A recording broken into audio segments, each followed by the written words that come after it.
So I thought it'd be fitting to kick this year's tour off in our own backyard. These mountains and the trail community here that we share them with are what have sculpted our love for the outdoors. That path that started right here has led to many experiences that have changed our lives for the better. I'd figure I'd take us on one of the paths that started it all for me. In the Balsam range of North Carolina. Running from Jackson to Haywood County, it's a really rugged stretch of 6,000 foot goodness, just outside Great Smoky Mountain National Park. These peaks were in my backyard for several years, and it's likely in that time I spent more time making memories up there than in my rental in the valley below. One peak is where I took Jordan on our very first date. One was Sage's first hike. Hell, I learned to use a camera out here about a decade ago. One more walk with those magic old friends before we hit the road just seemed fitting. Day one. We'd kick it off with an early morning wake up, a big breakfast, hot coffee, and a few yawns later, we were loading up the truck to go meet our very first guest, Stephen Reinhold, at the Trailhead. We've got a lifetime worth of memories on trail together. Stephen does a lot of positive things in the industry, and I guess maybe I selfishly just wanted one more of his infamous trail pizzas before we took off. We'd let him know our other two friends would hopefully be meeting us at the halfway point. They received a search and rescue call a county over and had to help. Okay, so I want to show you guys something that I'm packing this week that normally lives in our first aid kit, but since Nancy, our guest, is a search and rescue volunteer, I want to bring these to impress her because they're super cool. So we keep a pair of shears in our first aid kit. First of all, you can see how compact they are, which is super awesome. They've got a little clip so it can go on your hip belt or your backpack or whatever. This side, before I even open the shears, you've got a seatbelt cutter, and then this actually opens up an oxygen tank, which is cool.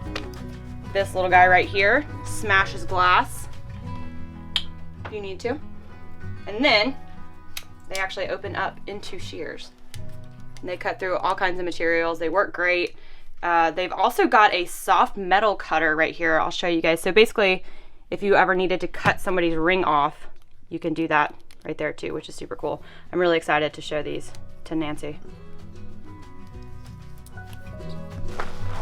How you doing? Good, man. Good seeing you, man.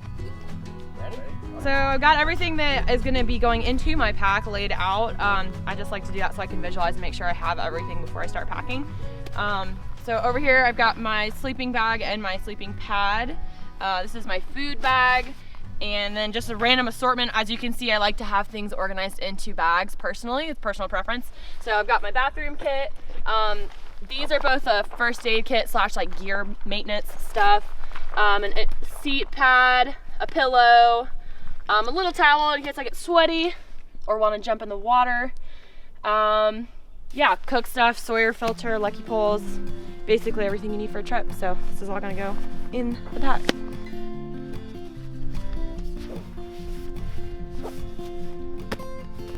All right, we brought Mr. Reinhold back.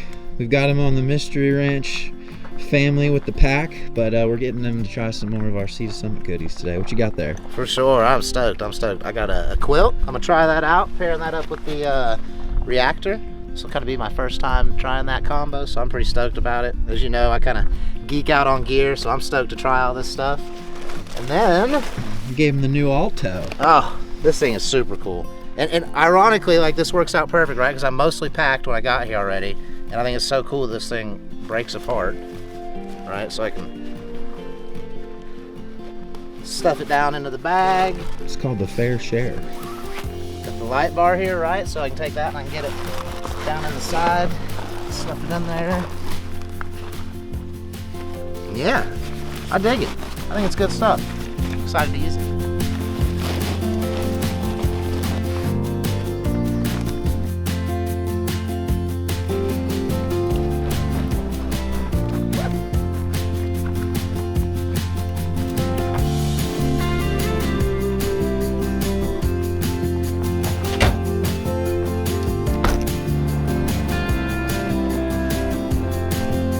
All right, so we just pulled up to the trailhead. Sage is already squeaking in the back. We're probably just as excited. We've been thinking about doing this for a while. We're just gonna cross the entire range. We kind of cheat a lot. We start up high. Yep. We go to a lot of the outlooks or the shorter hikes, but We are literally walking from Silva to Maggie Valley, ending with a feast. We've got Steven joining us. Real excited to have him back out here this year.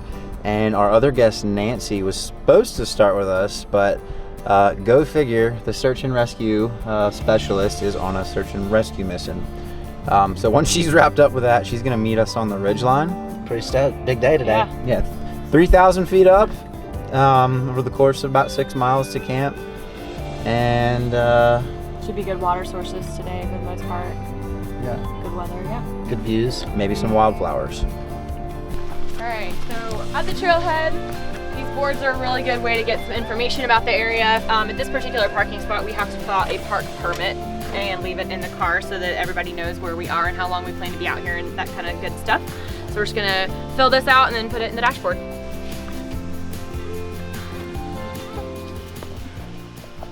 We double check our gear, maps, and permits before taking off on trail.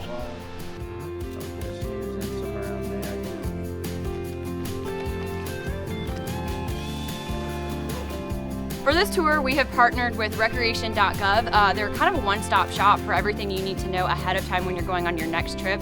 Not only can you plan your trip from start to finish, but you can also get permits, book campgrounds, all kinds of stuff. So it's really important to kind of know before you go and to plan ahead and prepare when you're doing a trip so that you can really be a good steward of the outdoors. Over the past year or two, we've seen a huge uptick in people getting outside, which is awesome. But to make sure you're doing it responsibly, just check out that kind of thing. You know, make sure you've got your permits, make sure you can have a fire, or find out if you can't have a fire. For us, we have to make sure that the trails we go on are dog friendly. So things like that can really make sure that you are being responsible in the outdoors and helping protect these places that we really love. See you later.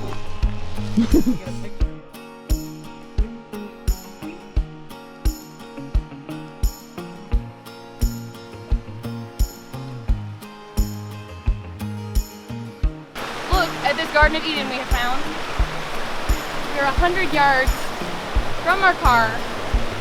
We've got a beautiful spring and a field full of trillium flowers. Look at these things.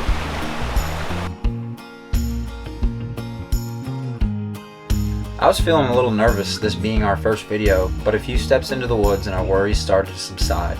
Down at this elevation was the first time all year I'd seen the trees fully green.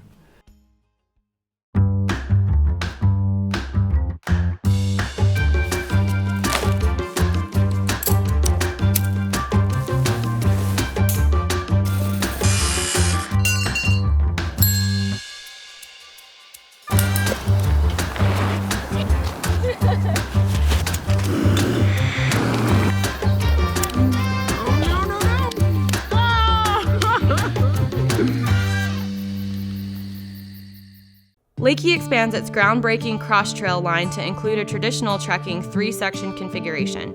Featuring the innovative hybrid cross shark grip, it offers the speed and power transmission of the Trigger Shark system, combined with the support of an ergonomic hiking grip for additional support and comfort on descents.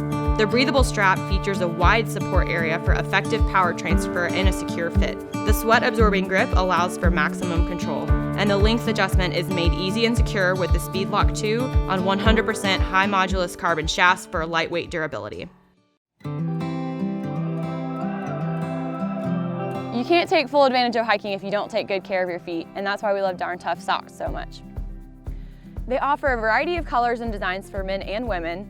They're super comfortable because they're made from merino wool blend that's also antimicrobial so they don't get funky. And best of all, the socks are so durable that Darn Tough offers a lifetime warranty.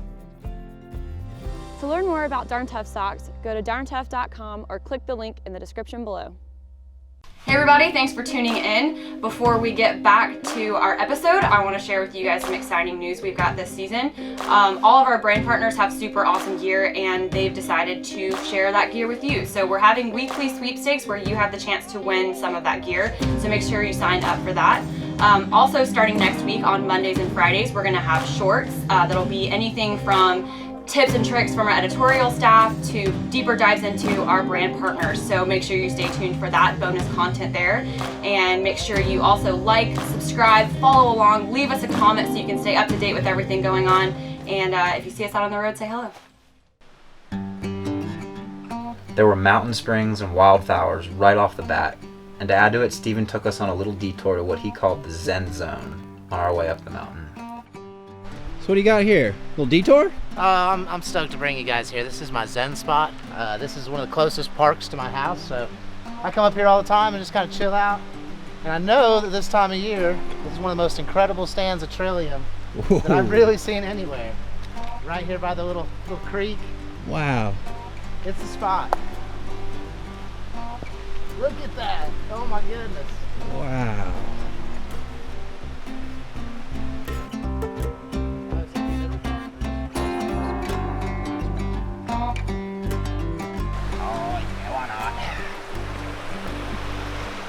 A giant trillium grove and a quick splash of mountain water will get you feeling just fine. So fine, you might even enjoy the 3,000-foot climb ahead of you to the ridge.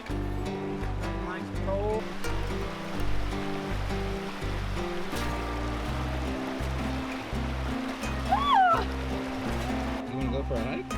You see him?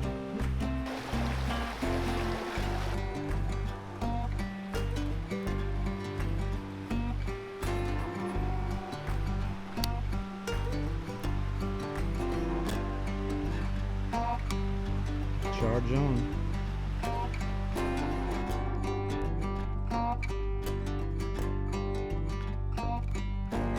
All right, hitting the big hills, time to engage our superpowers. And show them what it's about. What do we Yeah, have? so we're about to go on our big uphill, so I'm going to actually shorten my lakey poles. That gives you a little bit better of a mechanical advantage when you're going uphill. And then on the reverse of that, when you're going downhill, you can actually make them longer and kind of use them in front of you so that you're not tripping over yourself and they act as an extra support. So. But Jordan, what if I've never used a pole before? Where do I want to set it originally? Originally, it should make your elbow at a 90-degree angle.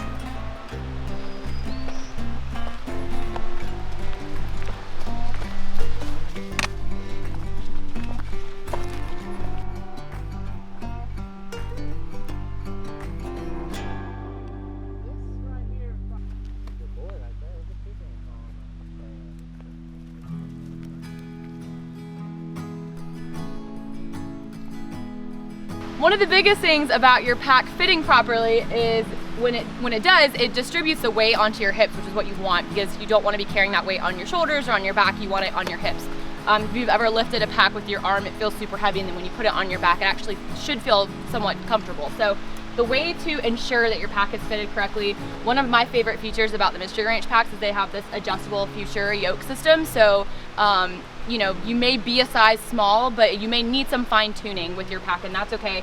And so with the Futura yoke, you can adjust it to your exact torso height, which is really awesome.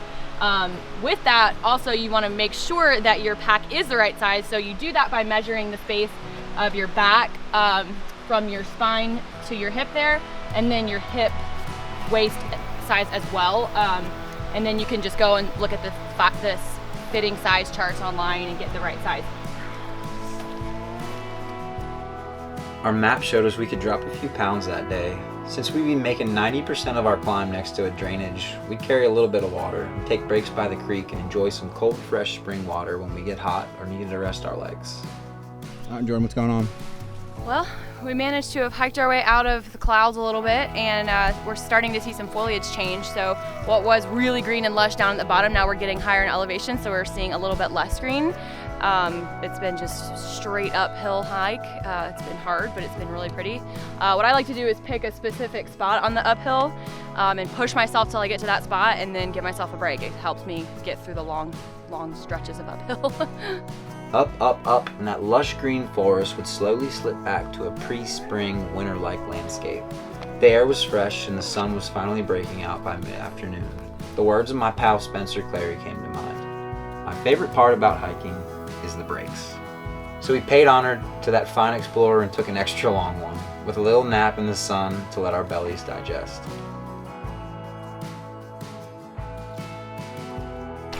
Okay, so we're really high up, probably about almost 6,000 feet. We're at the top of a mountain. This is super clean, awesome mountain water. It's why the breweries come to here to Western North Carolina. But we don't know that a bear might have went bathroom or something bad or something died just upstream from us. So just to be safe, we're using our Sawyer filter. just making sure our water is extra good. So I really like these Sawyer filters because obviously you can see how tiny it is. This is the mini, but it fits basically in the palm of my hand, so it's lightweight. You can put it in your hip belt if you want to.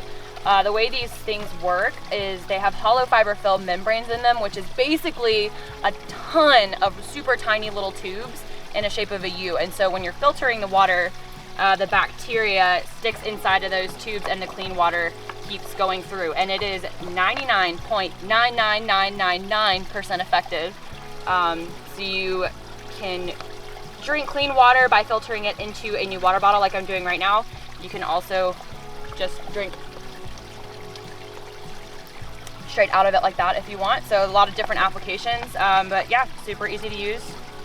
And I don't even have to like squeeze the crap out of this thing either. It's like a very gentle, gravity does a lot of it actually, so filter your water.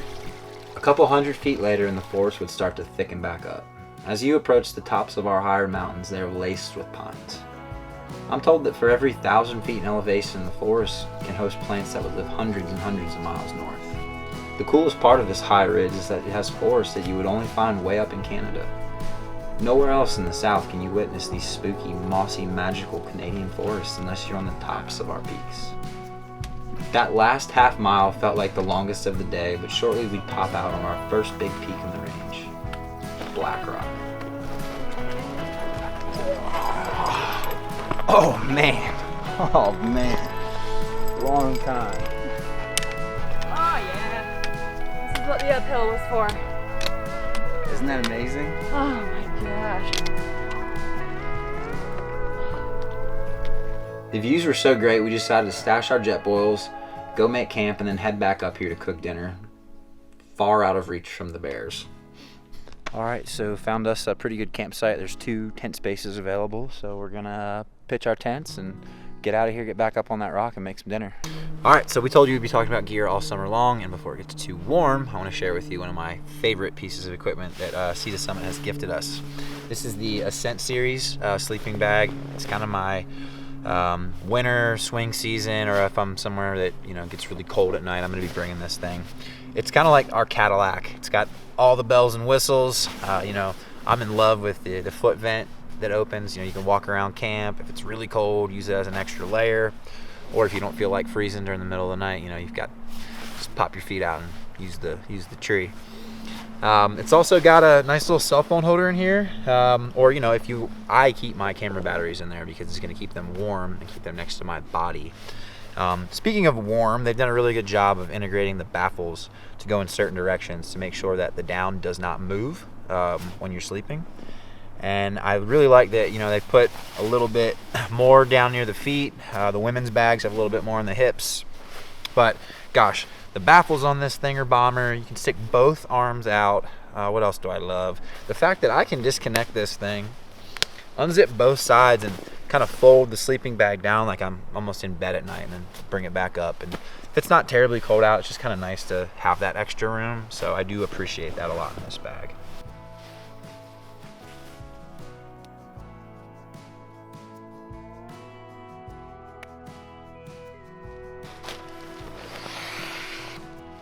So obviously I've got the women's bag, I've got the 20 degrees, Steve's got a 15. Ladies, listen up because this bag is sweet. So Sea to Summit has done body mapping technology to actually see the differences and study the differences in the way that men and women sleep. Also, our bodies are shaped differently. So there's more room in the hips on a women's bag and less room in the shoulders to kind of reflect that body shape. There's also thermolite insulation in the foot box because our feet tend to be colder, and so there's extra insulation down in there.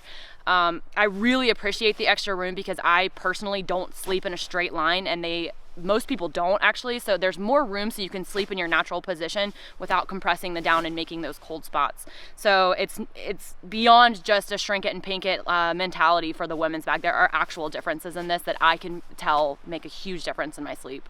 It's awesome. All right, tonight for dinner we are whipping up some sweet and sour pork noodle dish.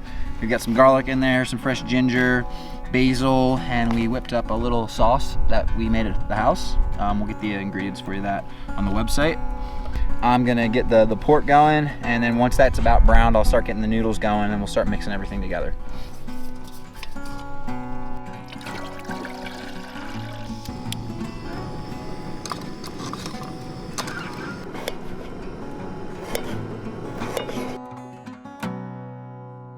All right, so once that water gets boiling, time to drop the noodles in. We are gonna leave the seasoning packets behind. We're gonna make our own sauce. All right, got the noodles steeping in the hot water. They're kind of finishing off, so we're gonna get the meat going. And we froze it, you know, when we left this morning. It was a block of, you know, frozen pork, so all day it was thawing out. It wasn't too terribly hot, so nice to have some good fresh food. Yeah, fresh meat, fresh ingredients in general can be a huge morale booster, so I agree. We always try to do that as much as possible. So for example, this is actually, once the pork is browned, this is going to go in there, and this is the fresh garlic, ginger, and then it's like a tablespoon of sugar, and so that'll flavor the meat too. And we could have done dried ginger, we could have done dried garlic, and if you are making this a meal, like 3 or 4 day meal, I would do that, but since we just came off and this is our night one, we wanted to use fresh ingredients. I throw it all in there. Ooh. This is where your extra pasta water will come into handy. Ooh.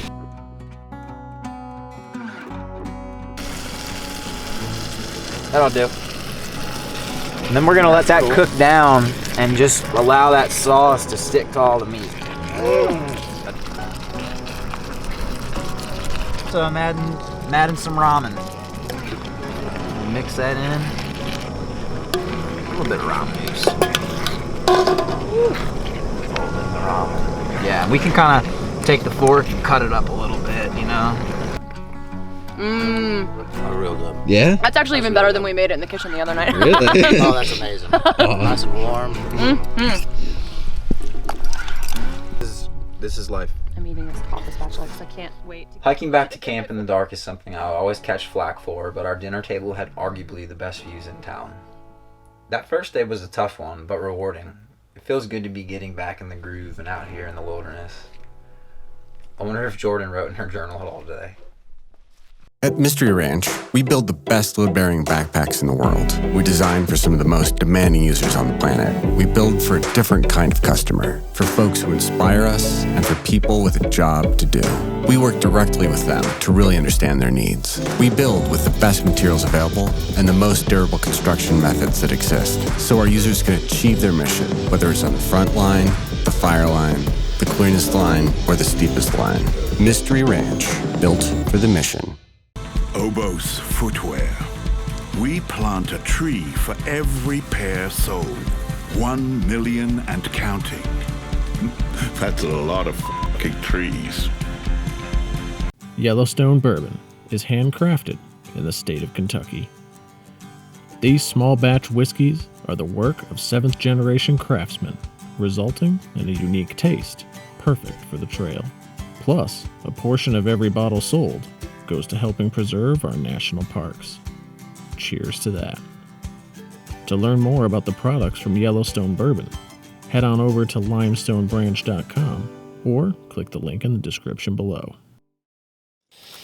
From the moment you wake to the fuel you need, from ingenious products that empower true adventure to simple gear that enables fun, products that perform in any terrain, anywhere, for anyone. A relentless ally for your adventures. The adventures that live inside us all.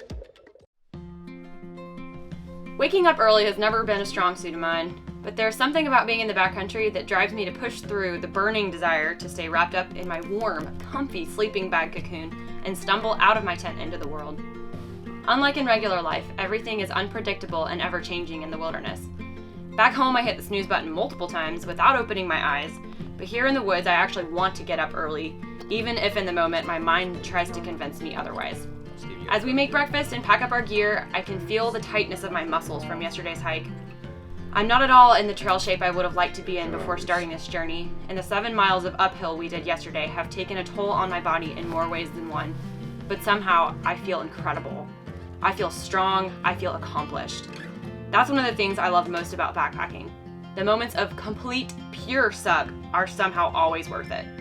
We throw on our packs and hit the trail. Being a female in a predominantly male atmosphere makes me extra excited to have Nancy join us out on trail.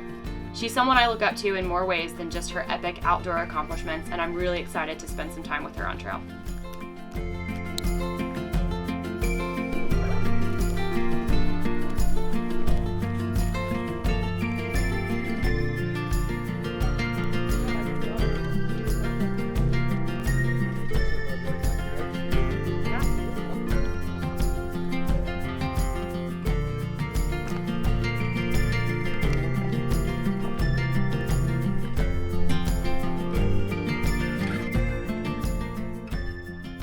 Alright, so we got a bit of a road walk, but that's okay. We're linking up with the trail at the top of this next hill, and I think our friend Nancy's gonna be up there. Finally, yeah. So Nancy was supposed to meet up with us yesterday, but go figure, Miss Search and Rescue Hero had a call and she had to answer it. So I'm just glad she had the energy to come out here and link up with us. I know, right?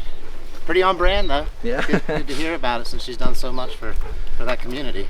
So good to see you. I'm really sweaty. I can't get this. You're good. Hey Nancy. Hi, you guys. Hey, How how are are ya? you guys? Good to see you. Good to see you too.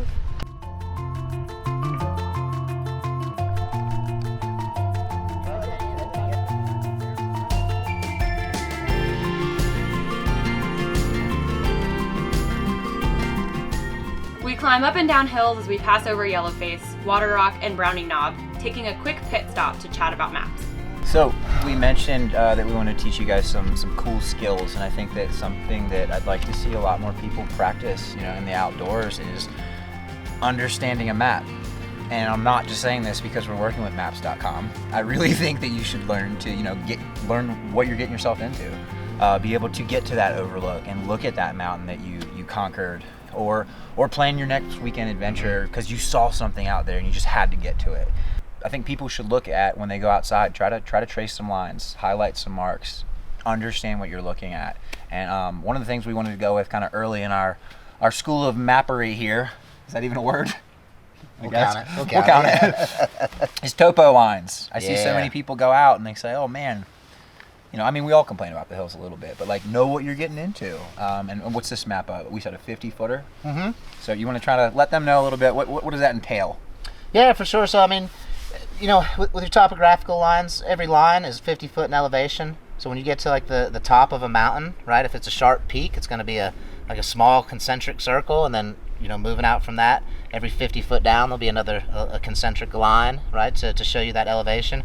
When those lines on a map, when those get like really, really close together and you almost can't distinguish between them, you're probably looking at a cliff, right? You know, that 50, 50, 50, Yeah. 50, that close, that means something. And Yeah. another thing that I kind of look for too is if there's water in a lot of those lines, and you might get a waterfall. That's true.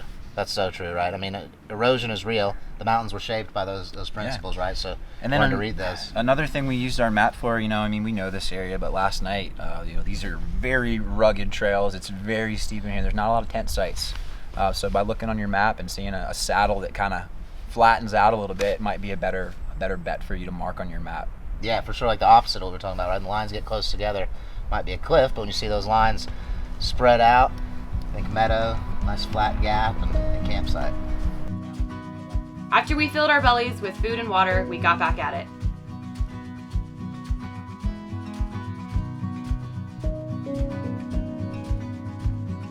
So I'm going to show you guys the window lacing technique. And basically you're going to want to undo your whole entire shoe up until the point that you are doing the windows lacing technique. And you can really do this anywhere in your shoe. So if you're wearing high top boots, you can do it up here or you can do it down here. But basically you're just going to, instead of crisscrossing, you're going to go back up the shoe. I'm going to do 2 of them on both sides. This is a super easy way to just kind of give yourself a little bit more room on the top of your foot.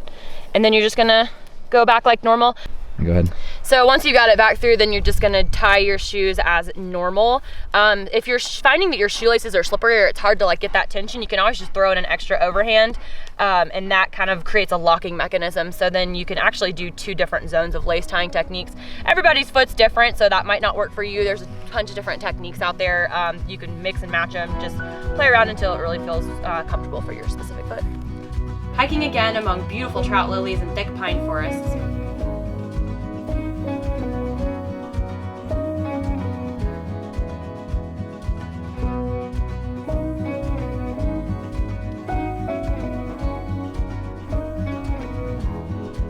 topped out at Mount Lynn Lowry for a quick break and to meet up with our buddy Chris, who is Nancy's hiking partner and an epic human being.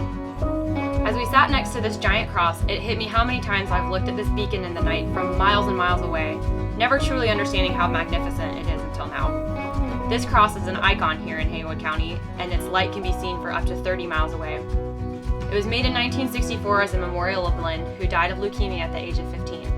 This mountain was one of her favorite spots, and as I gaze out at the view, I can certainly see why.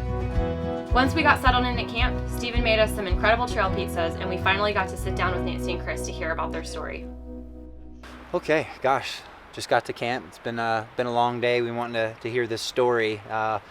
We foreshadowed a little bit, told you guys that these guys took on a pretty big endeavor recently, but the 900-mile FKT. Tell us about that. How long?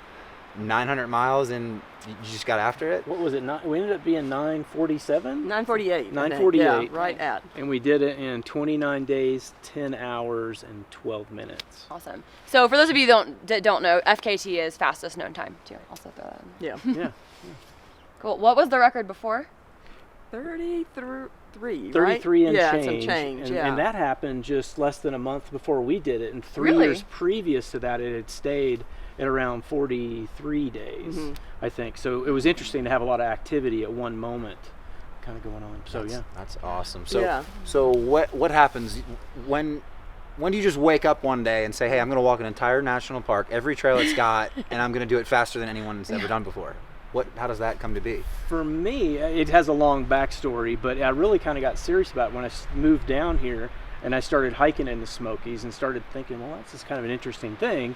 And so it was baking in my mind for a few years, and then I ran into Nancy through a mutual friend, and you want to pick up on that? Sure, yeah. So same sort of thing. Mine wasn't a long progression, but I'm on a search and rescue team in the Smokies, and we had a really tragic search about 2.5 years ago that ended in a fatality, and it was on one of the most popular trails in the park. Very preventable what happened, and so it really opened my eyes to just hiking preparedness and awareness, and I thought, how can I get this message out to people of staying safer on these hikes, no matter how short it is, no matter how popular of a trail. I thought I've got to do something showy that really gets an audience, and I thought, I'm kind of this middle-aged crisis right now, wanting to do something big before I'm too old to do it, and can't do much because I'm still at home with 3 kids, but so that's how it was kind of born in my mind, was to merge the FKT with awareness and a fundraiser for the park for preventative search and rescue. That's amazing. Yeah. Now, and what made y'all decide that you're going to team up on it? Well, and that's where we connected on the Benton Mackay Trail. We were hiking that through the Smokies with a couple other friends. Yeah. This was in my mind. A mutual friend of ours, Lane DeCoste, I had only uttered those words to him and my wife that I'm thinking about doing that. And in the course of that hike, Nancy announced that she wanted to do it. And then I'm looking around at everybody like, how is this happening? So by the end of that hike, 5 days or so, something like that, we started bouncing ideas off each other, and I think we literally shook hands on it and said, we're going to do this. So to round that off, I'm trying to think of things, there's a lot of people that don't spend time in the outdoors, they haven't found that magic. They don't know that, you can have a lot of fun pushing yourself up mountains and being in the dirt and all of this stuff that we're not used to. And I mean, we know it's amazing, but what would you tell to people that just wanted to get started in the outdoors? From how long you've came, and I'm sure it does a lot to you. I just had this conversation with an Uber driver in Florida earlier today. He was Let's asking hear it. questions about it, and he was intrigued. He was thinking. He asked about the Appalachian Trail, and I said, actually, I hiked it a while back. And so I said, it's just you got to start. It's like anything else in life. Start with a couple steps at a time. You got to start small and slow, but find a reason to do it. And we all have different reasons, and I don't have a specific reason, but I like to crawl around in my head and think. And maybe that's why I keep doing this. And I love that exploration and that think, and kind of a way to reset yourself. So that's what keeps pulling me back out here. That's me. Yeah. I'd say for most people, I would say just to get started, maybe just go sit in a wilderness area. It didn't even have to be that far back, but just somewhere where it's quiet. All you have is the sounds of nature. Turn off your phone and just use your 5 senses to really experience it. And the senses they really turn on here. They do. For sure. Yeah, we all know that, and so I think that can really be a hook for people once they Yeah. just get comfortable in that sense of place. Just such a good place to come renew and Yeah. really think about what's important in life. Yeah. Honestly. And, Yes. and I like to think that the outdoors there's so much, right? And I love getting out with new people because I get to see how you love the outdoors and Yeah. see how you love the outdoors, and Yeah. boom, then I love the outdoors a little bit more because I didn't know that thing existed that's Yeah. really cool that you like, you know? Yeah. That's a fun part of it. Yeah, and And it can happen with somebody brand new. Oh yeah. You bring something out. Like, I Yeah. had no Totally. idea that was. There's such a sense of camaraderie too when you meet people on the trail of just like I immediately feel connected to people because it's like you're a kindred, you know that you enjoy the same things, or if it's a new person that they're wanting to get into that, and it's just like trail people are such good people. I agree. Absolutely. We talk about that Yeah. all the time. I Yeah. don't know what it is, the level of Yeah. person that comes out here. It's a good way to kind of re-inspire yourself about humanity. I run into great people out here. We did earlier today. Yeah, Yeah. honestly, that was Yeah. cool. Yeah. Yep. Well, heck yeah, I appreciate you guys joining us for this, and Yeah. I hope this isn't our last time on trail. Yeah. Not either. We got some driving to do, I think, but we'll be back. My favorite part of the day, when we're done shooting, we're done eating, we're done hiking. Get out of whatever I was hiking in. Get my favorite pair of fresh socks out. And it just feels like I'm clocking out for the day. I get to relax. And this is like that thing that just goes hand in hand with me feeling like now it's time to go sit by a fire, or now it's time to just unwind. After stuffing my face with delicious pizza, lots of storytelling and belly laughs, I head to bed a little earlier tonight. Both from pure exhaustion and from the knowledge that we are hiking back up to that epic cross for sunrise. And as my head hits the pillow, I drift off to sleep thinking about how amazed I am by what the human body is capable of, and how incredible the trail people are. Since 1984, Sawyer has manufactured gear for outdoor enthusiasts that expect the best. We are an independent brand dedicated to developing and creating technically better protection for everyone. So when you buy Sawyer products, you're not only protecting the ones you love, you're helping protect millions of people lacking access to clean water. And you're helping us to do more. Protect more, give more, and innovate more, which helps us be more than an outdoor company. Whether you want to discover locals-only backroads with a field map, or you use a topography map to plan your next backpacking trip, Maps.com has thousands of options to choose from. Unlike your phone, printed maps are waterproof and guaranteed not to run out of batteries or service. So next time you want to head out on an adventure, or even just a drive around town, leave your digital devices at home and grab your old trusty printed map and see what kind of fun you can get into. What tools do we use to mark the way? We mark time by days, weeks, and years. But the stuff we remember, the good stuff, we mark by moments. Moments where we're challenged and overcome. The kind that get dirt under our nails and fire in our hearts. We believe that every problem has a solution, and that every solution is a moment where we prove who we are.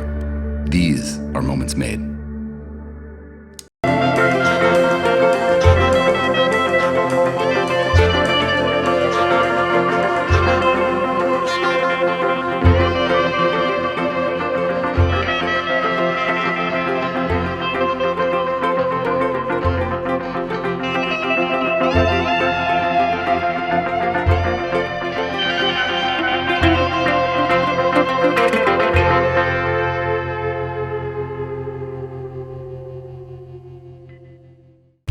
This is Arkansas, and we're giving you a chance to experience it like never before.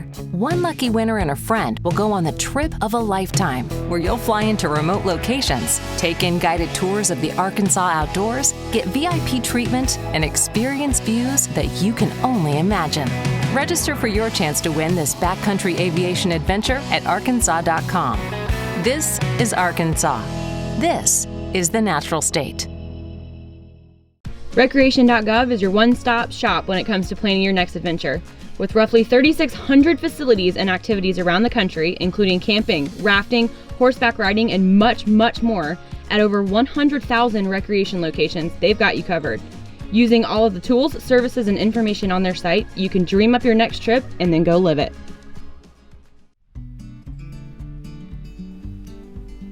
Day 3. The old Alpine start.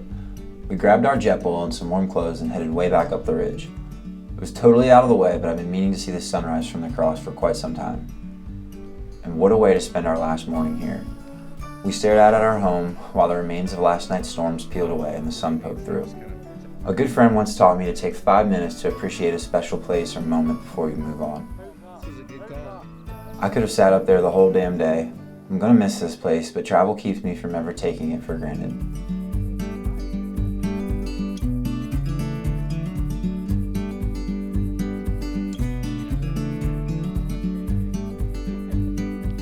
When our cups emptied and the sun got higher, we made our way back down to the ridge to bag one more major peak before making our descent to the ultimate finish line.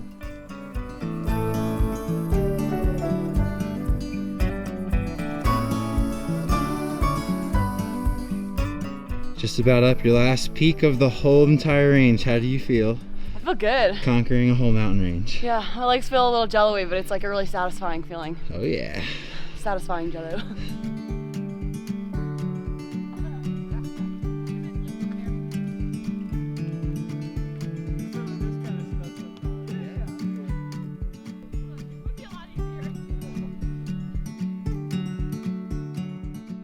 So we just came down off the top of that thing. You can see the mountains that we were at yesterday way out there. And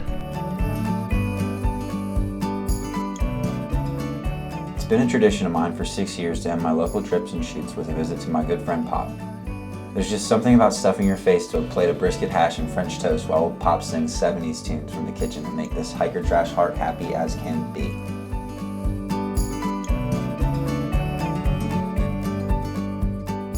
We'd shuttle Chris and Nancy back to the Gap and then make our way back to the car to say goodbye. I was fixed on the ridge our whole ride. I'm really grateful for folks like the Southern Appalachians Highlands Conservancy, the Nature Conservancy, the Blue Ridge Parkway, and the both neighboring counties that protect and take care of this place. As we hit the road, I make a promise to remember that each place we visit is dear to someone, and I vow to take care of those places as if they were my home ridge in the plots. Now let's go see what kind of fun we can get into in Arkansas.